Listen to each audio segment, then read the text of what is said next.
আল্লাহ তাআলা হলেন উভয় জগতের রব, আর নবীজি সাল্লাল্লাহু আলাইহি ওয়াসাল্লাম হলেন উভয় জগতের জন্য রহমত। আল্লাহ তাআলা নিজে বলেন, ওয়া মা আরসালনাকা ইল্লা রাহমাতাল লিল আলামিন। উভয় জগতের জন্য রহমত। আল্লাহ হলেন উভয় জগতের জন্য, সমস্ত কায়নাতের জন্য রব।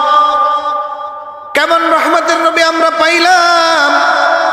নবীজি সকলের জন্য রহমত, কাফের মুশরিকদের জন্য রহমত, বেঈমানদের জন্য রহমত, মুসলমানদের জন্য রহমত, সমস্ত কায়নাতের সব কিছুর জন্য আল্লাহ পাক রহমত হিসেবে পাঠাইলেন। নবীজি সাল্লাল্লাহু আলাইহি ওয়াসাল্লাম রহমতের নবী। আল্লাহু আকবার। কাফের মুশরিকদের জন্য রহমত। নবী করিম সাল্লাল্লাহু আলাইহি ওয়াসাল্লামের আমরা সকলেই জানি, অতীতে আমরা ঘটনাগুলো শুনেছি। নবী করিম সাল্লাল্লাহু আলাইহি সাল্লামের চাচা আবু তালেব ঈমান ইসলাম গ্রহণ করে নাই, ঈমান আনে নাই। তারপর নবী করিম সাল্লাল্লাহু আলাইহি সাল্লাম তার প্রতি কি দয়ার ভালোবাসা ছিল, কি রহমতের নবী! আল্লাহু আকবার, কি রহমতের নবী! আবু তালেব মৃত্যুর শয্যায় সজ্জিত। নবী করিম সাল্লাল্লাহু আলাইহি ওয়াসাল্লাম সাহারে, চাচা সারা জীবন আমার জন্য কষ্ট করলো, শেষ মুহূর্তে চাচা যদি ইসলাম গ্রহণ না করতে পারে, ঈমান না আনতে পারে, এই চাচা আমার জন্য এত কষ্ট মুজাহাদা করলো, কিছুই তো কাজে আসবে না।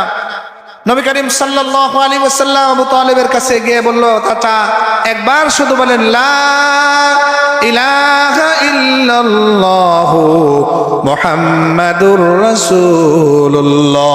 চাচা একবার শুধু লা ইলাহা ইল্লাল্লাহর স্বীকারোক্তি দেন। আবু তালেব বলবে ভাব। এমন সময় চেলাপালা উতবা, সাইবা, আবু জাহেল, বড় বড় চেলারা চতুর্পাশে ছিল।